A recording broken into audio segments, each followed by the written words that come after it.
प्रेम से बोलिए जय माता दी। भक्तों, आज माघ मास के शुक्ल पक्ष की प्रतिपदा तिथि है और आज से गुप्त नवरात्रि का पावन पर्व प्रारंभ हो रही है। आप सभी भक्तों को गुप्त नवरात्रि की हार्दिक शुभकामनाएं। माता रानी आप सभी भक्तों की मन में जो भी इच्छा है वे सभी इच्छा को पूर्ण करे। हमारी माता रानी से यही प्रार्थना है। तो गुप्त नवरात्रि में माँ दुर्गा और उनकी 10 महाविद्याओं की विशेष पूजा की जाती है। गुप्त नवरात्रि को विशेष रूप से गुप्त साधनाओं के लिए जाना जाता है। गुप्त नवरात्रि के पहले दिन माँ काली की पूजा करने का नियम है।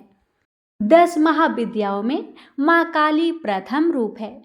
माँ काली जी का स्वरूप अत्यंत विकराल, अभयंकरकारी और मंगलकारी है। माँ काली का ये स्वरूप असुरों का नाश करने वाला है। यदि कोई व्यक्ति गुप्त नवरात्रि के दौरान माँ काली की पूजा करता है तो उसके ऊपर सामने असुरी शक्तियाँ का कोई असर नहीं होता। माँ काली की पूजा करने वाले व्यक्ति को रूप, यश, जय की प्राप्ति होती है। समस्त सांसारिक बाधाएं खत्म हो जाती है। माँ काली ने चंड-मुंड का संहार किया था, इसलिए इन्हें चामुंडा के नाम से भी जाना जाता है। माँ काली अपने गले में मुंडमाला धारण करती है। इनके एक हाथ में खड्ग, दूसरे हाथ में त्रिशूल और तीसरे हाथ में कटा हुआ सिर होता है। माँ दुर्गा ने रक्त बीज नाम के असुर का वध करने के लिए काली का अवतार धारण किया था। 10 महाविद्याओं में माँ काली प्रथम देवी है। गुप्त नवरात्रि में प्रथम दिन माँ काली की आराधना की जाती है। जो लोग तंत्र शक्तियाँ प्राप्त करना चाहते हैं उन्हें गुप्त नवरात्र के पहले दिन विशेष रूप से माँ काली की पूजा करनी चाहिए। इसके अलावा माँ काली की आराधना करने से सभी प्रकार की तंत्र बाधाओं से छुटकारा मिलता है। जो लोग अपने शत्रुओं से बहुत परेशान हैं उन्हें गुप्त नवरात्रि में माँ काली की आराधना करनी चाहिए। ऐसा करने से शत्रु से मुक्ति मिलती है। माँ काली की पूजा करने से अकाल मृत्यु का भय भी दूर होता है। गुप्त नवरात्रि में 2 तरीकों से माँ काली की पूजा की जाती है। जो लोग तांत्रिक विद्या हासिल करना चाहते हैं वह लोग इस दिन माँ काली की तंत्र विद्या द्वारा उपासना करते हैं। कुछ लोग गुप्त नवरात्र के प्रथम दिन सामान्य तरीके से माँ काली की आराधना करते हैं, जिससे उनके जीवन के सभी संकट दूर हो जाते हैं। माँ काली पूजन विधि। गुप्त नवरात्रि के पहले दिन सुबह ब्रह्म मुहूर्त में यानी सुबह 4 बजे उठकर स्नान करने के पश्चात स्वच्छ वस्त्र धारण करें। अब एक साफ चौकी पर गंगा जल छिड़ककर उसे शुद्ध कर लीजिए। अब इस चौकी पर साफ कपड़ा बिछाकर घट स्थापना करें। घट स्थापना करने के लिए मिट्टी, तांबे या स्टील के पात्र में जल भरकर चौकी पर रखें। अब इसके ऊपर एक नारियल को मौली और चुन्नी से लपेटकर कलश के ऊपर स्थापित करें। अब चौकी पर माँ काली की प्रतिमा या मूर्ति की स्थापना करें। अब माँ काली की तस्वीर को रौली का टीका लगाएं। तिलक करने के पश्चात माँ काली को लाल पुष्पों की माला, पुष्प, फल, मिठाई, नैवेद्य आदि चढ़ाएं और पूरे विधि विधान और श्रद्धा के साथ माँ काली की पूजा करें। अब माँ काली के समक्ष सरसों के तेल या घी का दीपक प्रज्वलित करें और श्रद्धापूर्वक माँ काली के मंत्रों का जाप करें। देवी कवच, अलगरा स्रोत का पाठ करें। सबसे अंत में श्री सूक्त का पाठ करना चाहिए। जिस आसन पर आप बैठते हैं उसका रंग लाल होना चाहिए। अब माँ काली की कथा सुने या फिर पढ़ें। इस दिन दुर्गा सप्तशती का पाठ करना भी बहुत उत्तम होता है। माँ काली की कथा सुनने के पश्चात कपूर से आरती करें और प्रसाद के स्वरूप में मिठाई का भोग लगाएं। यदि आपके पास मिठाई नहीं है तो आप माँ काली को बतासे का प्रसाद भी चढ़ा सकते हैं। अब सभी लोगों में प्रसाद बांट दे और स्वयं प्रसाद ग्रहण करे। अब माँ काली से पूजा में हुई किसी प्रकार की भी गलती के लिए हाथ जोड़कर क्षमा मांगे। तो आइए भक्तों, अब हम सुनते हैं हर संकट को काटने वाली, मनोकामना को पूर्ण करने वाली माँ काली की व्रत कथा। कथा को पूरा अवश्य सुनेगा। माता रानी आप सभी भक्तों की हर मनोकामना को पूर्ण करे। एक बार दैत्यों की शक्ति बहुत अधिक बढ़ गई। उन्होंने देवराज इंद्र का सिंहासन छीनकर सभी देवताओं को स्वर्ग से निकाल वहां अधिकार कर लिया। इन दैत्यों के राजा शुभ और निशुभ नामक दो भाई थे। महिषासुर, रक्तबीज, चंड मुंड व धूम्रलोचन जैसे दर्जनों सेना नायक और करोड़ों दैत्य की सुसज्जित सेना उनके पास थी। पराजित देवताओं द्वारा प्रार्थना किए जाने पर आदिशक्ति भगवती भवानी ने दुर्गा के रूप में अवतरित होकर उन दैत्यों का संहार किया था। इस युद्ध के मध्य ही देवी दुर्गा ने अपनी सहायता के लिए अपने ललाट से एक अत्यंत शक्तिशाली और विकराल देवी को प्रकट किया। काली, कलिका, चामुंडा, महाकाली आदि इसी देवी के अनंत नामों में से कुछ नाम हैं। मातेश्वरी दुर्गा के अवतार धारण और उनके द्वारा शुभ निशुभ की संपूर्ण सेना के विनाश की कथा काफी लंबी है। जब भगवती भवानी दुर्गा ने शुभ निशुंभ के सेनापति धूम्रलोचन को सेना सहित यमपुरी पहुंचा दिया तो दैत्यराज शुभ ने चंड मुंड को आदेश दिया कि वो देवी को पकड़कर उसके पास लाए। आज्ञा पाते ही दैत्यों ने जगदम्बा दुर्गा को चारों ओर से घेर लिया और उन्हें पकड़ने मारने की चेष्टा करने लगे। यह देख देवी को बहुत क्रोध आया। क्रोध के कारण उनका मुखमंडल काला पड़ गया, भवें वक्र हो उठी। उसी समय उनकी भौं के मध्यवर्ती भाग और ललाट से विकराल मुख वाली काली नामक देवी प्रकट हुई। अत्यंत भयंकर और शक्तिशाली होने के बावजूद काली मां का शरीर अत्यंत कृशकाय था।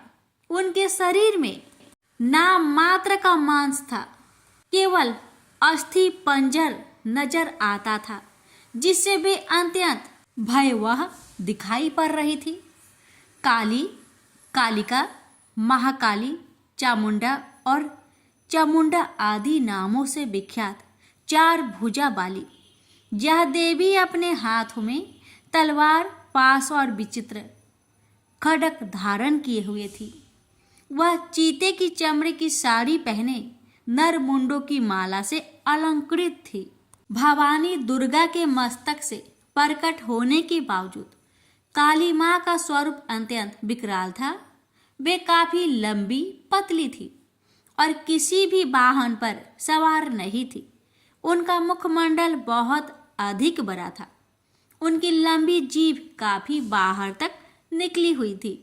उनकी आंखें अंगारों की तरह दहक रही थी और अपनी भीषण गर्जना से पृथ्वी आकाश को कपा रही थी। अपनी घोर गर्जना से सभी दिशाओं को गुजाते हुए मातेश्वरी काली बड़े वेग से दैत्यों की सेना पर टूट पड़ी और उनका भक्षण करने लगी। वे पार्श रक्षकों, अंकुशधारी, महावतों, योद्धाओं तथा अनेक हाथियों को एक ही हाथ में पकड़कर अपने मुख का ग्रास बना रही थी। किसी को बालों से पकड़ लेती, किसी का गला दबोच लेती, किसी को पैरों से कुचल डालती और किसी को छाती के धक्के से गिराकर मार देती। वे असुरों के फेंके हुए बड़े बड़े अस्त्र शस्त्र मुंह से पकड़ लेती और रोष में भरकर उनको दांतों से चकनाचूर कर डालती। काली द्वारा अनेक दैत्य तलवार के घाट उतर गए, अनेक खटवांग से पीटे गए और कितने ही असुर दांतों के अग्रभाग से कुचले जाकर मृत्यु को प्राप्त हुए। इस प्रकार देवी ने असुरों की उस समस्त सेना को क्षण भर में ही धराशायी कर दिया। अपनी सेना का विनाश होते देख चंड काली देवी की ओर दौड़ा। महादैत्य मुंड ने भी अत्यंत भयंकर बाणों की बौछार तथा हजारों चक्र एवं अन्य शस्त्रों से भयानक नेत्रों वाली देवी को आवृत कर दिया। वे चक्र देवी के मुख में समाते हुए ऐसे जान पड़ रहे थे मानो सूर्य के बहुतेरे मंडल बादलों के उदर में प्रवेश कर रहे हो। मातेश्वरी काली दैत्य सेनापति मुंड द्वारा चलाए गए अस्त्र शस्त्रों का भक्षण करते और अनेक राक्षसों को अपने शस्त्रों में समाप्त करते हुए विकट अट्टहास करती जा रही थी। इसी समय भगवती काली ने दूसरे दैत्य सेनापति चंड को अपनी ओर आते देखा। क्रोध में भरकर काली माई ने चंड पर आक्रमण कर दिया। एक हाथ से उसके केस पकड़कर दूसरे हाथ से उसकी गर्दन काट उसे यमलोक पहुंचा दिया। अपने भाई चंड को देवी के हाथों मरता देख मुंड अनेक भयावह दैत्यों के साथ मातेश्वरी काली की ओर दौड़ पड़ा। तब देवी ने रोष में उसे तलवार से मारकर धरती पर सुला दिया। महापराक्रमी चंड और मुंड के मरते ही शेष सेना आतंकित होकर भाग गई। उसी समय काली ने चंड और मुंड के मस्तक हाथ में लेकर जगदम्बा दुर्गा के पास जाकर प्रचंड अट्टहास करते हुए कहा, देवी, मैं चंड मुंड नामक इन दो भयानक असुरों के मस्तक आपको भेंट करने के लिए लाई हूँ। इस पर कल्याणमयी दुर्गा ने काली से मधुर वाणी में कहा, देवी, तुम चंड और मुंड को मारकर मेरे पास आई हो, इसलिए संसार में तुम्हारा एक नाम चामुंडा भी होगा। मातेश्वरी काली द्वारा चंड मुंड और अनेक सैनिकों के मारे जाने पर दैत्यराज शुंभ स्वयं अपने सभी सेनापतियों सहित युद्ध के लिए वहां आ गया। कई करोड़ असुर सैनिक उनके साथ थे। उस समय सभी मात्र शक्तियां भी देवी की सहायता के लिए युद्ध क्षेत्र में आ गई। दोनों ओर से भीषण अस्त्र शस्त्र चलने लगे। इस समय मातेश्वरी काली सभी मात्र शक्तियों से आगे रहकर रणभूमि में विचरने लगी। अपने खटवांग, त्रिशूल एवं अन्य अस्त्र शस्त्रों से वे असंख्य दैत्यों को काल के गाल में पहुंचा रही थी। यद्यपि सभी मात्र शक्तियां मातेश्वरी दुर्गा एवं उनका सिंह अनेक दैत्यों को समाप्त कर रहे थे, परंतु मातेश्वरी काली साक्षात रणचंडी बनकर दैत्यों को गाजर मूली की तरह काट रही थी। मातेश्वरी काली इस समय इतने क्रोध में भरी हुई थी कि वे दैत्यों को अस्त्र शस्त्रों से मारने के साथ ही उनका भक्षण भी करती जा रही थी। अत्यंत भयंकर और विकराल रूप था इस समय मातेश्वरी काली का। अनेक राक्षस तो आपके इस रूप को देखकर तथा उनके द्वारा लगाए जा रहे अट्टहासों की भीषण आवाज सुनकर ही यमलोक सिधार गए। मातेश्वरी काली का अवतरण मात्र इन दैत्यों को मारने के लिए ही नहीं हुआ था, उनका इससे भी अधिक महान कार्य था। दैत्य सेनापति रक्त बीज के वध में भगवती दुर्गा की सहायता करना। उस प्रचंड दैत्य रक्त बीज को एक अद्भुत वरदान प्राप्त था। जहां भी उसके रक्त की एक बूंद गिरती थी, वहीं तत्काल उतना ही शक्तिशाली एक असुर उत्पन्न हो जाता था।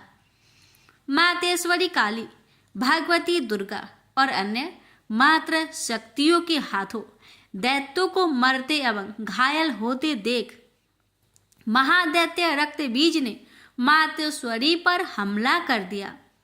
वह अपनी गदा से सभी मात्र शक्तियों पर एक साथ प्रहार करने लगा। जब मात्र शक्तियों ने उस पर प्रहार किए तो उसके शरीर का रक्त जहां जहां गिरता वहां वहां उसके समान ही एक अन्य बलशाली दैत्य पैदा हो जाता।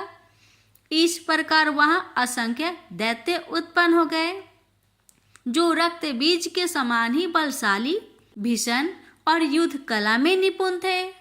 इस समस्या का एकमात्र समाधान यही था कि रक्त बीज के अंग प्रत्यंग तो काटे जाए, परंतु उसके शरीर से निकलने वाले रक्त की एक बूंद भी भूमि पर न गिरने दी जाए।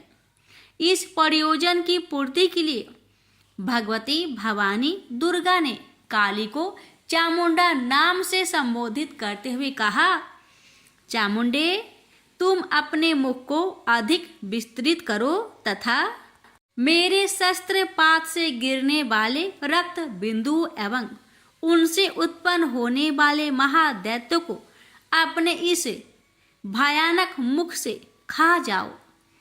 इस प्रकार रक्त से उत्पन्न होने वाले महादैत्यों का भक्षण करती हुई तुम रण में विचरती रहो। ऐसा करने से उस दैत्य का सारा रक्त खत्म हो जाने पर वह स्वयं भी नष्ट हो जाएगा। जब तुम उन भयंकर दैत्यों को खा जाओगी तो दूसरे दैत्य नहीं उत्पन्न हो सकते। मातेश्वरी दुर्गा की यह बात सुनकर भगवती काली ने अपना आकार बहुत बड़ा कर लिया। इस प्रकार उन्होंने रक्त बीज के, रुधिर के पान और दैत्यों के भक्षण हेतु महाकाली का विकराल रूप धारण कर लिया। भगवती दुर्गा जो इस समय क्रोध के आवेग में रणचंडी अर्थात देवी चंडिका बनी हुई थी, अपने भीषण शूल से उस महादैत्य रक्त बीज पर प्रहार किया। फलस्वरूप उसके शरीर से रक्त की धार बहने लगी, जिसे तत्काल ही मातेश्वरी काली ने अपनी लपलपाती जिह्वा द्वारा उदर स्वस्थ कर लिया। भगवती भवानी ने रक्त बीज पर प्रहार जारी रखी। उसके शरीर में स्थान से रक्त की धारा बहने लगी। रक्त बीज महाबलशाली और भयंकर दैत्य था, अतः उसके शरीर से बहुत अधिक रक्त बह रहा था, परंतु उसका जितना भी रक्त बह रहा था काली माँ अर्थात देवी चामुंडा उसे तत्काल पीती जा रही थी। इस रक्त को पीते समय रुधिर से काली के मुख में जो महादैत्य उत्पन्न हुए उन्हें भी वे उदरस्त करती चली गई। इस प्रकार भगवती दुर्गा रक्त बीज पर प्रहार करती रही और मातेश्वरी काली उस रुधिर का पान करती रही। इस समय रक्त बीज के रक्त और उनसे उत्पन्न असंख्य दैत्यों को भक्षण करने के लिए भगवती काली ने अपने मुख का आकार अत्यंत विस्तृत कर लिया था। उन्होंने संपूर्ण रणभूमि में अपनी जिह्वा को फैला दिया था। रक्त बीज तथा अन्य सभी असुरों को मारने के पश्चात मातेश्वरी काली सभी मात्र शक्तियों सहित भगवती दुर्गा में लीन हो गई। शास्त्रों में मातेश्वरी काली के इस स्वरूप को चामुंडा कहा गया है, जबकि जन सामान्य उन्हें मातेश्वरी काली, काली माई अथवा महाकाली ही कहता है। माँ काली के अधिकांश आराधक, उपासक और तंत्र साधक मातेश्वरी के इस रूप की पूजा, आराधना और उपासना करते हैं। वैसे भगवती काली का यह रुद्र रूप दुष्टों और असुरों के लिए ही विकराल है, भक्तों के लिए तो आप दया का सागर है। वे कल भी ममतामयी मातेश्वरी थी, आज भी है और जब तक यह सृष्टि है तब तक रहेगी। प्रेम से बोलिए माँ काली की जय। हे माँ, आपकी कथा कहने वाले, सुनने वाले, हुक्कार भरने वाले सभी भक्तों पर अपनी कृपा सदा सर्वदा बनाए रखना। प्रेम से बोलिए काली मैया की जय। हे भक्तों, अभी आप सभी ने माँ काली की दिव्य कथा का श्रवण किया। माँ काली जो समय, मृत्यु और भय पर विजय दिलाने वाली शक्ति है, लेकिन माँ स्वयं कहती है जब तक भक्त रक्षा कवच में बंधा ना हो तब तक साधना पूर्ण नहीं होती। श्री दुर्गा कवच माँ की एक ऐसी दिव्य ढाल है जो सुनने मात्र से नकारात्मक शक्तियों को दूर कर देती है। जो भक्त गुप्त नवरात्रि में दुर्गा कवच का श्रवण करता है उसके चारों ओर माँ दुर्गा स्वयं रक्षा चक्र बना लेती है। दुर्गा कवच सुनने से भय, रोग, शत्रु, बाधा, तंत्र, मंत्र, अकाल मृत्यु और मानसिक अशांति सब धीरे धीरे शांत होने लगते हैं। भक्तों, अब आप जहाँ हैं वहीं शांत होकर बैठ जाइए, मन को एकाग्र कीजिए और माँ दुर्गा का नाम स्मरण करते हुए पूरे श्रद्धा भाव से श्री दुर्गा कवच का श्रवण कीजिए। प्रेम से बोलिए जय माता दी। महर्षि मार्कंडेय बोले, हे पितामह, संसार में जो गुप्त हो और मनुष्य की सब प्रकार से रक्षा करता हो और जो अपने किसी को आज तक न बताया हो वह कवच मुझे बताइए। श्री ब्रह्मा जी कहने लगे, अत्यंत गुप्त व सब प्राणियों की भलाई करने वाला कवच मुझसे सुनो। प्रथम शैलपुत्री, दूसरी ब्रह्मचारिणी, तीसरी चंद्र घंटा, चौथी कुष्मांडा, पांचवी स्कंद माता, छठी कात्यायनी, सातवीं कालरात्रि, आठवीं महागौरी, नौवीं सिद्धिदात्री।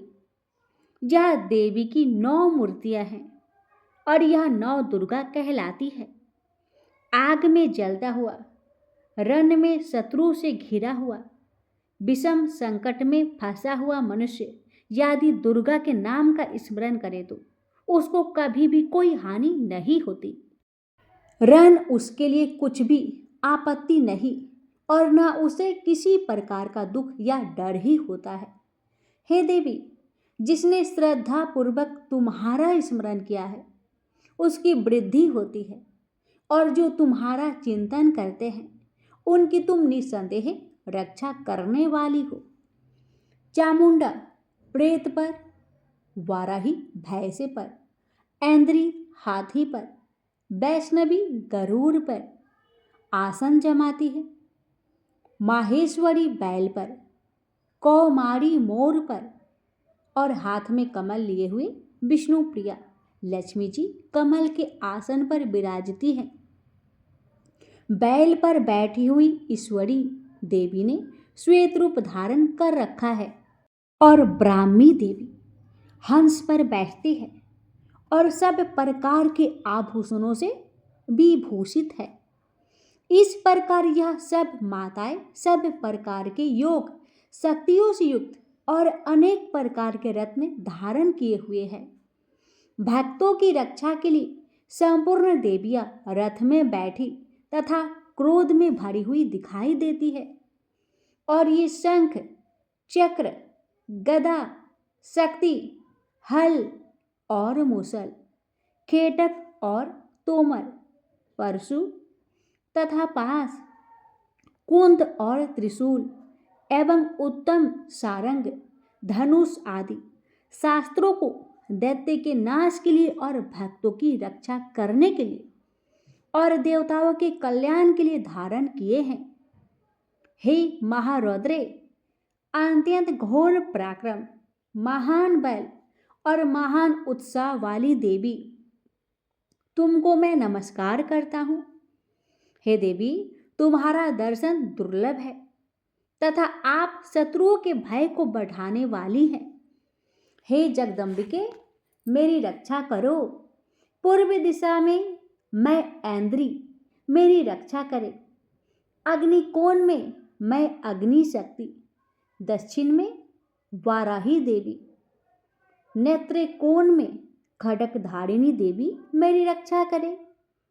बारूणी पश्चिम दिशा में, वायु कोण में मृग वाहिनी, उत्तर में कौमारी और ईशान में शूल धारिणी देवी मेरी रक्षा करे। ब्रह्मानी ऊपर की ओर से मेरी रक्षा करे और वैष्णवी देवी नीचे की ओर से मेरी रक्षा करे। और इसी प्रकार 100 पर बैठी चामुंडा देवी 10 दिशाओं में मेरी रक्षा करे। जया आगे, विजया पीछे, बाई और अजीता, दाहिनी और अपराजिता मेरी रक्षा करे। उधोतिनी देवी शिखा की रक्षा करे तथा उमा सिर में स्थित होकर रक्षा करे। इसी प्रकार मस्तक में मालाधरी देवी रक्षा करे और यशस्विनी देवी मेरी भौहों का संरक्षण करे। भौहों के मध्य भाग में त्रिनेत्रा नथुनों की यम घंटा देवी रक्षा करे। नेत्र के मध्य में शंखिनी देवी और द्वार वासिनी कानों की रक्षा करे। कपोलों की कालिका देवी और कानों के मूल भाग की भगवती सांकरी रक्षा करे। सुगंधा नासिका में और चर्चिका ऊपर के होठ में और अमृत कला नीचे की होठ की सरस्वती देवी जीभ की रक्षा करे। कौमारी देवी दांतों और चंडिका कंठ प्रदेश की रक्षा करे। चित्र घंटा गले की, घाटी की और महामाया तालू की रक्षा करे। कामाक्षी थोड़ी की, स्वर मंगला वाणी की रक्षा करे। भद्रकाली गर्दन की और धनुर्धरी पीठ के मेरुदंड की रक्षा करे। कंठ के बाहरी भाग की नीलग्रीवा और कंठ की नली की नल कुबरी रक्षा करे। दोनों कानों की खंडिकनी और बज धारिणी मेरी दोनों बाहों की रक्षा करे। दंडिनी दोनों हाथों की और अंबिका देवी समस्त अंगुलियों की रक्षा करे। शूलेश्वरी देवी संपूर्ण नखों की, कुलेश्वरी देवी पेट की रक्षा करे। महादेवी दोनों स्तनों की, शोक विनाशिनी मन की रक्षा करे। ललिता देवी हृदय की, शूलधारिणी उदर की रक्षा करे। कामिनी नाभि की, गुहोधरी गुहा स्थान की, पुतना और कामिका लिंग की और महिषवाहिनी गुदा की रक्षा करे। भगवती खटी भाग में और विंध्यवासिनी घुटनों की रक्षा करे। संपूर्ण इच्छाओं को पूर्ण करने वाली महाबला देवी दोनों पिंडलियों की रक्षा करे। नारसिंही दोनों टकुनों की और तेजस्वी देवी दोनों पांवों की पृष्ठ भाग की, श्रीधरी पांवों की उंगलियों की तथा बासिनी पैर की तलुओं की, दंष्टा करालिनी देवी नखों की, उध्रव केशिनी केशों की, बागेश्वरी त्वचा की रक्षा करे। रोमा बलियों की छिद्र की, कोवेरी और त्वचा की बागेश्वरी देवी रक्षा करे। पार्वती देवी रक्त, मज्जा, बसा, मांस, हड्डी की रक्षा करे। कालरात्रि आंतों की रक्षा करे। मुकुटेश्वरी देवी पित्त की, पद्मावती कमल कोश की, चूड़ामणि कफ की रक्षा करे।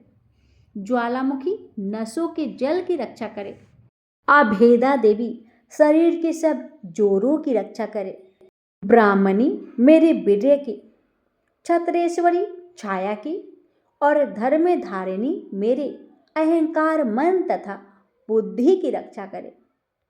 प्राण, अपान, समान, उदान और व्यान की वज्रहस्ता देवी रक्षा करे। कल्याण शोभना मेरे प्राण की रक्षा करे। रस, रूप, गंध, शब्द और स्पर्श इन विषयों का अनुभव करते समय योगिनी देवी मेरी रक्षा करे तथा मेरे सत्वगुण, रजोगुण, तमोगुण की रक्षा नारायणी देवी करे। आयु की रक्षा बाराही देवी करे। वैष्णवी धर्म की तथा चक्रिनी देवी मेरी यश, कीर्ति, लक्ष्मी, धन, विद्या की रक्षा करे। इंद्राणी मेरे शरीर की रक्षा करे। और हे चंडिके, आप मेरे पशुओं की रक्षा करें। महालक्ष्मी मेरे पुत्रों की रक्षा करे और भैरवी मेरी पत्नी की रक्षा करे। मेरे पथ की सुपथा तथा मार्ग की क्षमा करी देवी रक्षा करे। राजा के दरबार में महालक्ष्मी तथा सब और व्याप्त रहने वाली विजया देवी चारों ओर से मेरी रक्षा करे। जो स्थान रक्षा से रहित हो और कवच में रह गया हो उसका पापों का नाश करने वाली जयंती देवी रक्षा करे। अपना शुभ चाहने वाले मनुष्य को बिना कवच के एक पग भी कहीं न जाना चाहिए, क्योंकि कवच रखने वाला मनुष्य जहाँ भी जाता है वहाँ उसे अवश्य धन लाभ होता है तथा विजय प्राप्त कराता है। अभिष्ट वस्तु की इच्छा करता है वह उसको इस कवच के प्रभाव से अवश्य मिलती है और वह इसी संसार में महाऐश्वर्य को प्राप्त होता है। कवचधारी मनुष्य निर्भय होता है और वह तीनों लोकों में माननीय होता है। देवी का यह कवच देवताओं के लिए भी कठिन है। वो नित्य प्रति नियम पूर्वक तीनों संध्याओं को श्रद्धा के साथ इसका पाठन करता है उसे देव शक्ति प्राप्त होती है।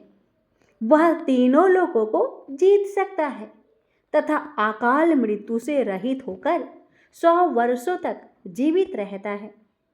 उसकी लूता, चर्म रोग, विस्फोट आदि समस्त व्याधियां समूल नष्ट हो जाती है और अस्थावर जंघम तथा कृत्रिम विष दूर होकर उसका कोई असर नहीं होता तथा समस्त अभिचारक प्रयोग और इस तरह के जितने मंत्र तंत्र इत्यादि होते हैं इस कवच के हृदय में धारण कर लेने पर नष्ट हो जाते हैं।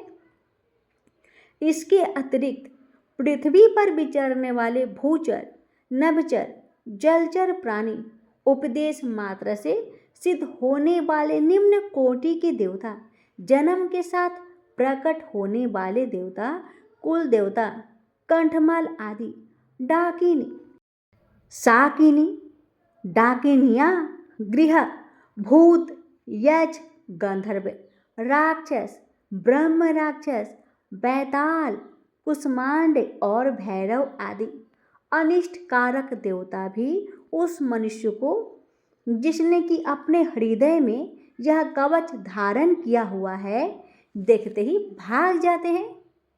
इस कारण कवच के धारण करने से मान और तेज बढ़ता है। जो मनुष्य इस कवच का पाठ करके उसके पश्चात सप्तशती चंडी का पाठ करता है उसका यश जगत में विख्यात होता है और जब तक वन पर्वत और कानन आदि इस भूमंडल पर स्थित है तब तक जहाँ पुत्र पौत्र आदि संतान परंपरा बनी रहती है। फिर देहांत होने पर ऐसा मनुष्य परम पद को प्राप्त होता है जो देवताओं के लिए भी कठिन है और अंत में सुंदर रूप को धारण करके भगवान शंकर के साथ आनंद करता हुआ परम मोक्ष को प्राप्त होता है। प्रेम से बोलिए जय माता दी। अब सुनिए अगला श्रोतम। मार्कंडेय जी कहते हैं, जयंती मंगला काली, भद्रे काली कपालिनी, दुर्गा क्षमा, शिवा धात्री, स्वाहा और स्वाधा, इन नामों से प्रसिद्ध देवी तुम्हें मैं नमस्कार करता हूँ। हे देवी तुम्हारी जय हो। प्राणियों के संपूर्ण दुख हरने वाली तथा सब में व्याप्त रहने वाली देवी तुम्हारी जय हो। काल रात्रि तुम्हें नमस्कार है।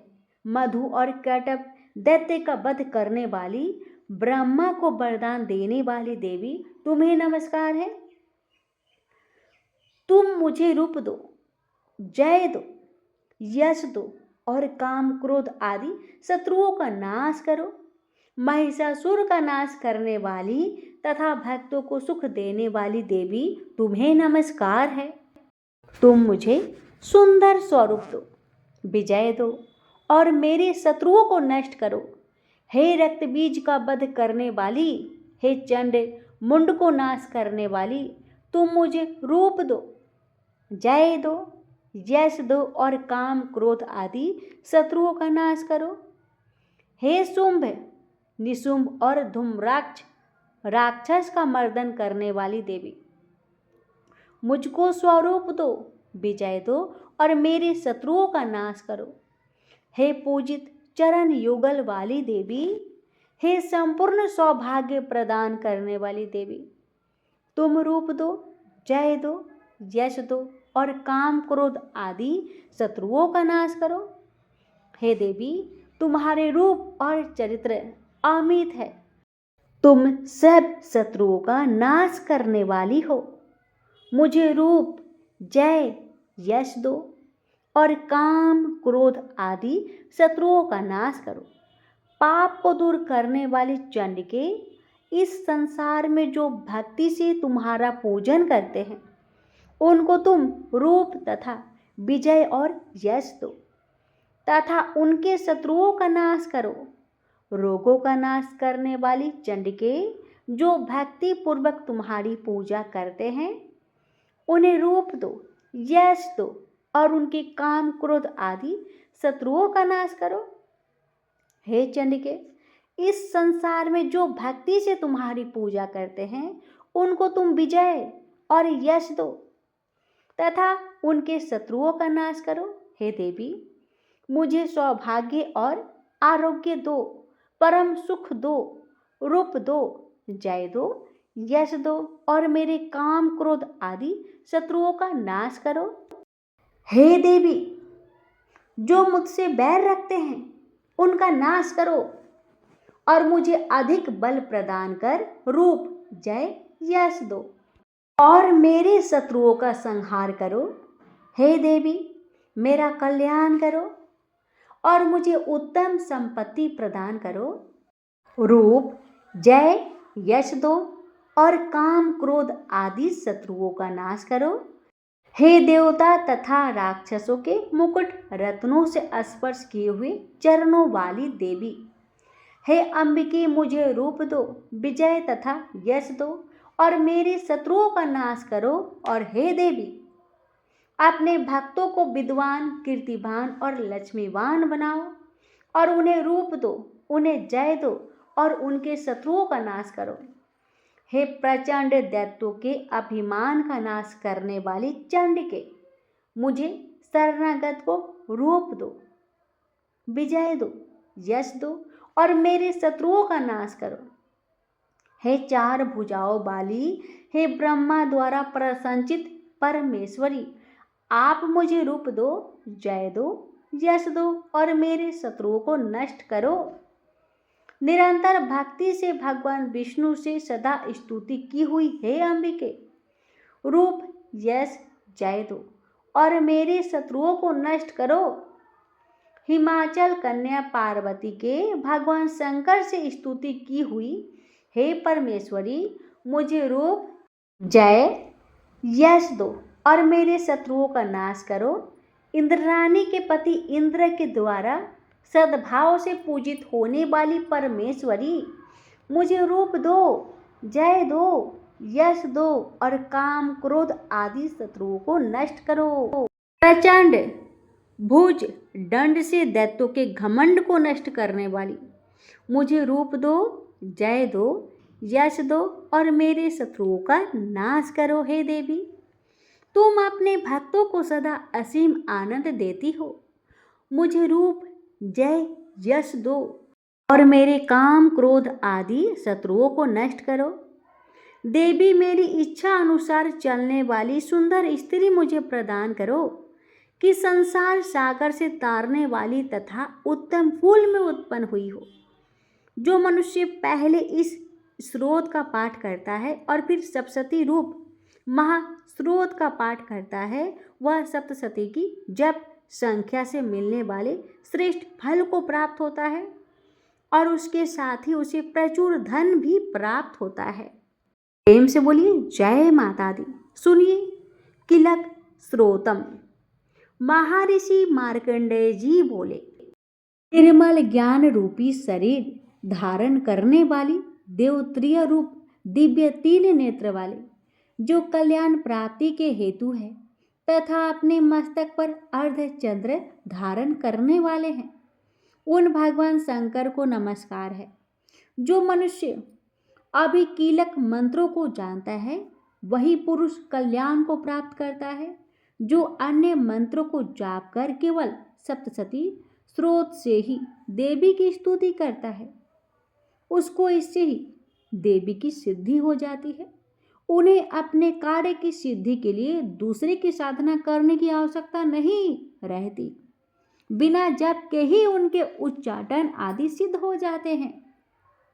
लोगों के मन में शंका थी कि केवल सप्तशती की उपासना से अथवा सप्तशती को छोड़कर अन्य मंत्रों की उपासना से भी समान रूप से कार्य सिद्ध हो जाते हैं, तब इनमें कौन सा श्रेष्ठ साधन है?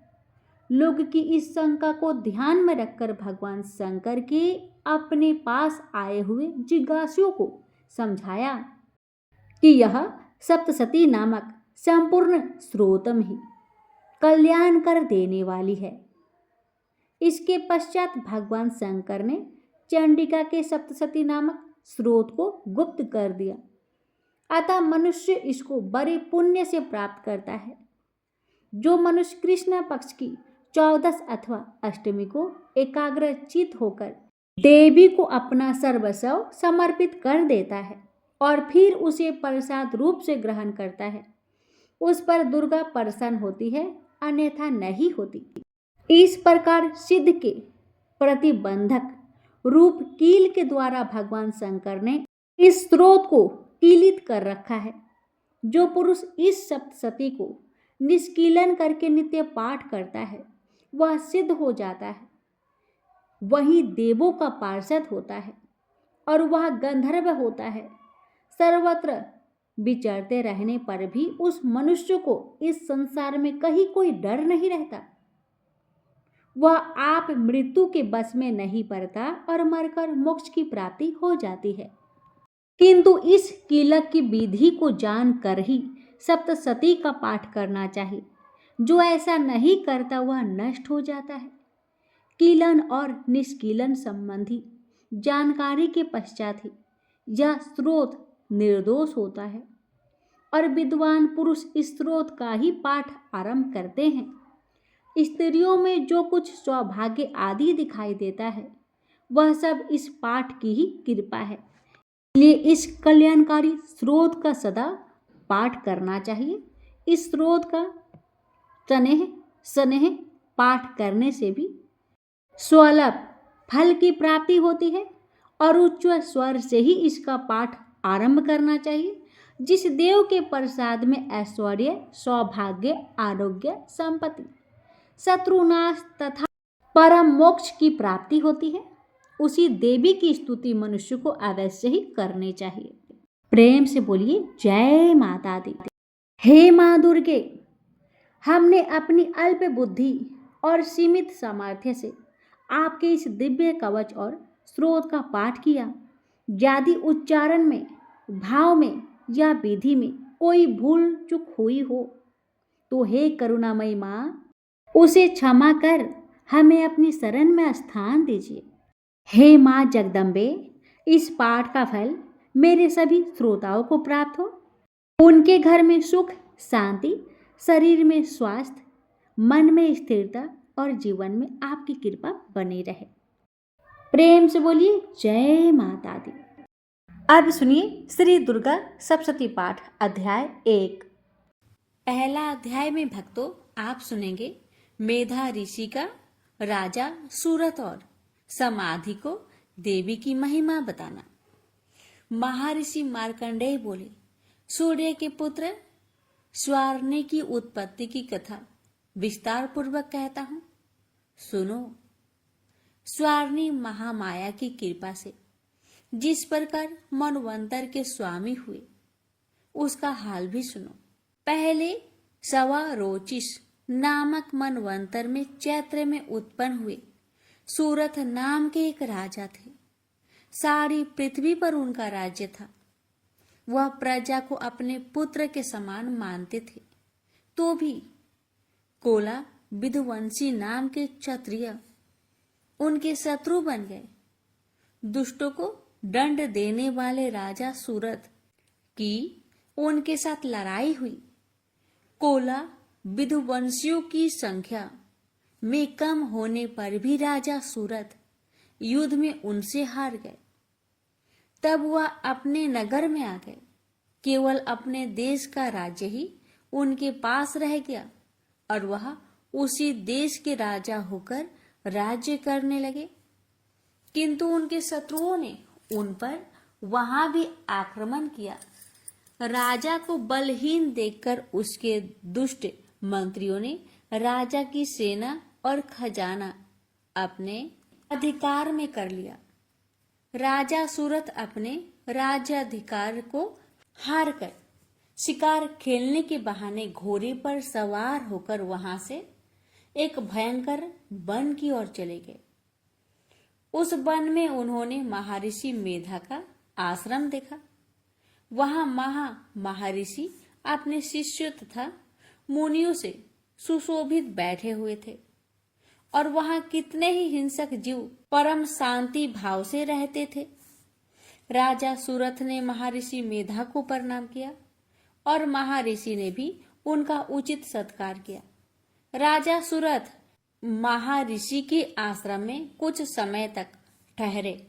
अपने नगर की ममता के आकर्षण से राजा अपने मन में सोचने लगे, पूर्व काल में पूर्वजों ने जिस नगर का पालन किया था वह आज मेरे हाथ से निकल गया। मेरे दुष्ट एवं दुरात्मा मंत्री मेरे नगर की अब धर्म से रक्षा कर रहे होंगे या नहीं। मेरा प्रधान हाथी जो कि सदा मद की वर्षा करने वाला और शूरवीर था, मेरे बैरियों के बस में होकर न जाने क्या दुख भोग रहा होगा। मेरे आज्ञाकारी नौकर जो मेरी कृपा से धन और भोजन पाने से सदैव सुखी रहते थे और मेरे पीछे पीछे चलते थे, वह निश्चय ही दुष्ट राजाओं का अनुसरण करते होंगे तथा मेरे दुष्ट एवं दुरात्मा मंत्रियों द्वारा व्यर्थी धन को व्यय करने से मेरा सचित किया हुआ मेरा खजाना एक दिन जरूर खाली हो जाएगा। इस प्रकार की बहुत सी बातें सोचता हुआ राजा निरंतर दुखी रहने लगा। एक दिन राजा सूरत ने महर्षि मेधा के आश्रम के निकट एक वेश्या को देखा। राजा ने उनसे पूछा, भाई तुम कौन हो? यहाँ तुम्हारे आने का क्या कारण है और तुम मुझे शोकग्रस्त अनमने से दिखाई देते हो, इसका क्या कारण है?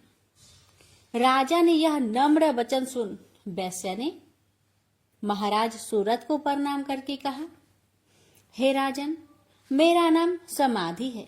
मैं धनियों के कुल में उत्पन्न एक वेश्या हूँ। मेरे दुष्ट स्त्री पुत्र आदि ने लोभ से मेरा सब धन छीन लिया है और मुझे घर से निकाल दिया है। मैं इस तरह से दुखी होकर इस वन में चला आया हूँ और यहाँ रहता हुआ मैं इस बात को भी नहीं जानता कि अब घर में इस समय कुशल है या नहीं। यहाँ मैं अपने परिवार का आचरण संबंधी कोई समाचार भी नहीं पा सकता कि वह घर में इस समय कुशल पूर्वक है या नहीं। मैं अपने पुत्र के संबंध में ये भी नहीं जानता कि वह सदाचारी है या दुराचार में फंसे हुए है। राजा बोले, जिस धन के लोभी स्त्री पुत्र ने तुम्हें घर से निकाल दिया है, फिर भी तुम्हारा चित्त उनसे क्यों प्रेम करता है? वेश्या ने कहा, मेरे विषय में आपका ऐसा कहना ठीक है, किंतु मेरा चित्त इतना कठोर नहीं है। यद्यपि उन्होंने धन के लोभ में पकड़कर पितृ स्नेह को त्याग कर मुझे घर से निकाल दिया है, तो भी मेरे मन में उनके लिए कठोरता नहीं आती। महामते, मेरा मन फिर भी उनमें फंसा रहा है। इस बात को जानता हुआ भी मैं नहीं जान रहा मेरा चित्त उनके लिए दुखी है।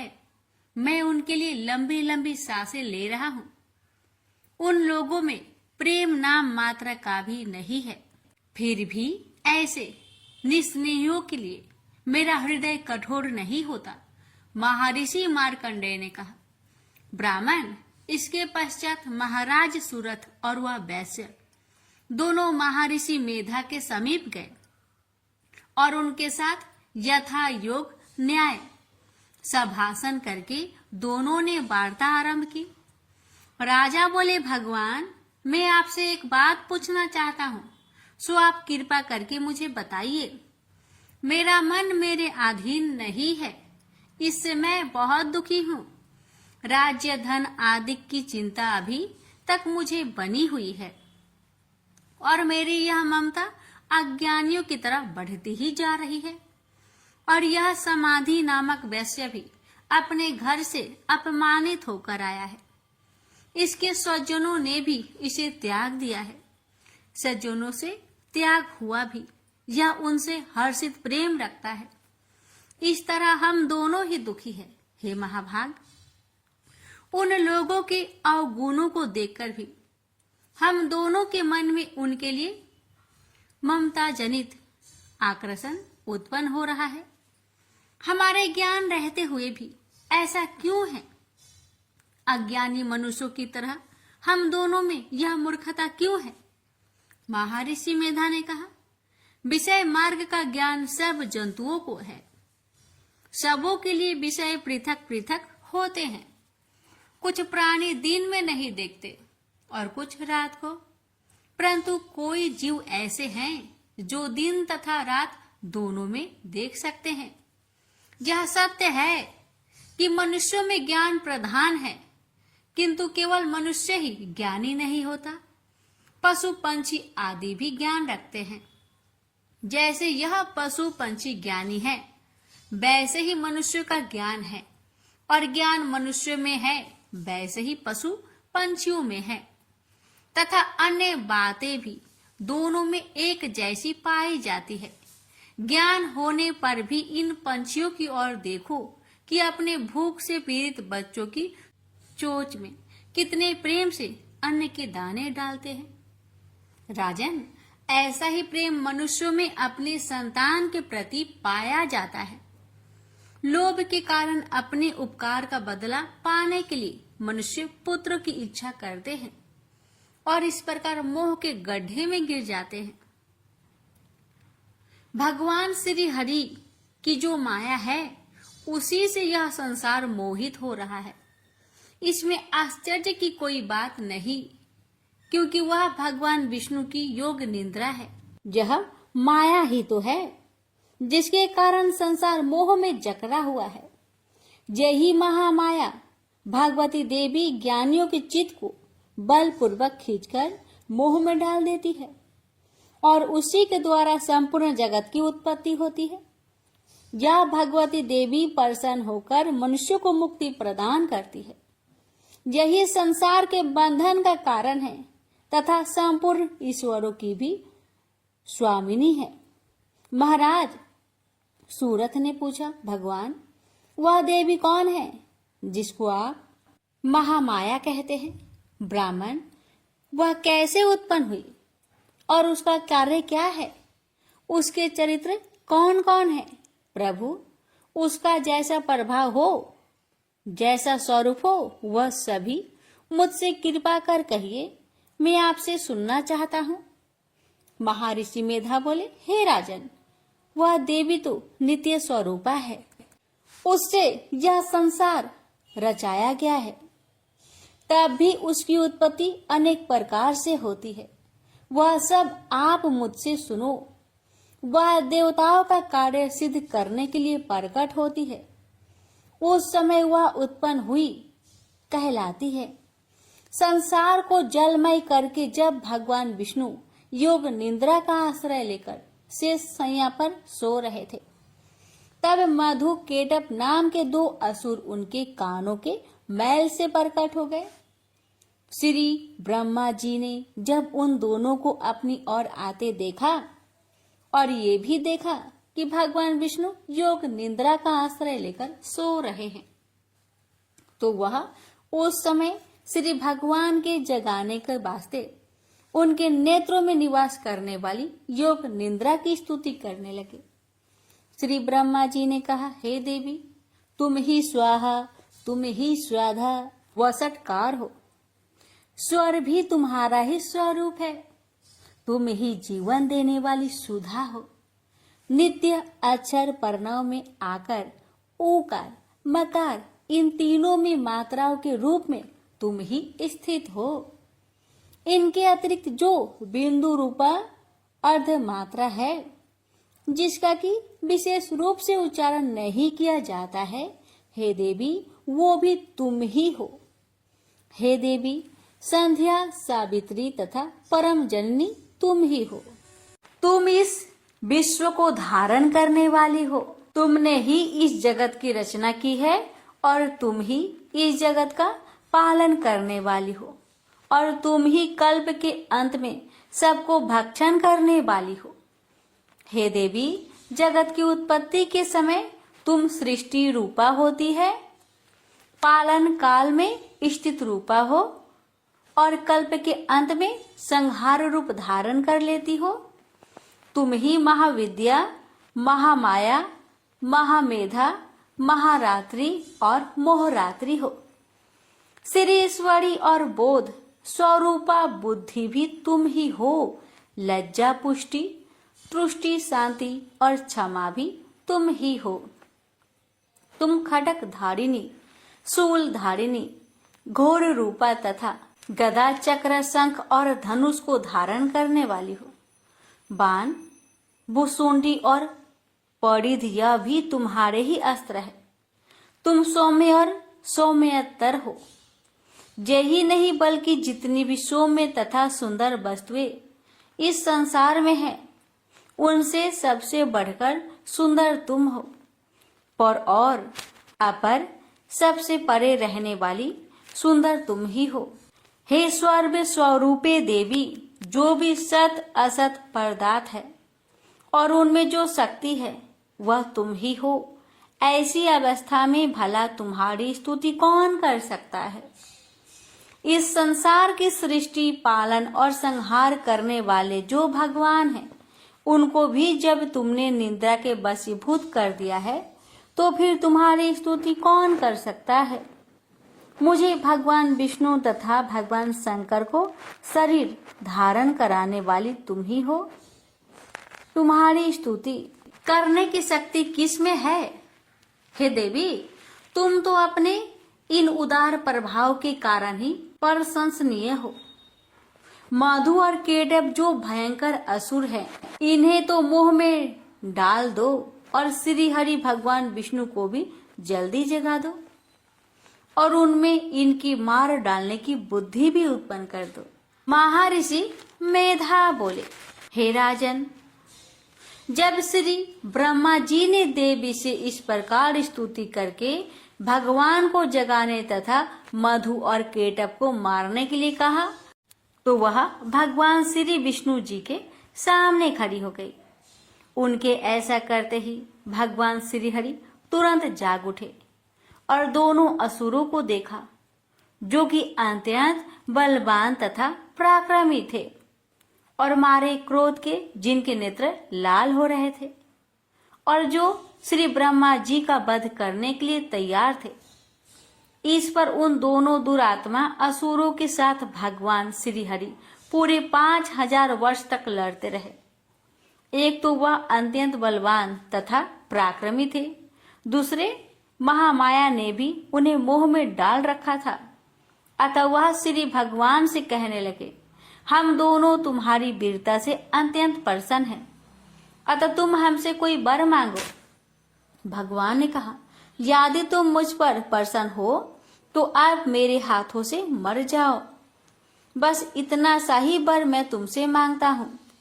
यहाँ दूसरा वर से क्या प्रयोजन।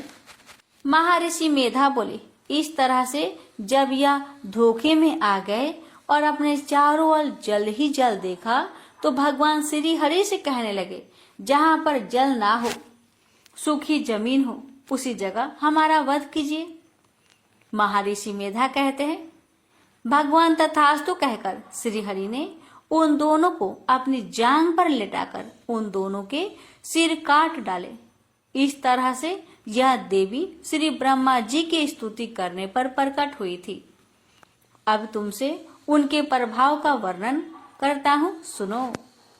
तो भक्तों, पहले दिन की यह अध्याय यहीं पर पूर्ण हुई। इसकी आगे की कथा कल का वीडियो में अवश्य सुनेगा। माता रानी की कृपा आप सभी भक्तों पर सदा सर्वदा बनी रहे। प्रेम से बोलिए जय माता दी।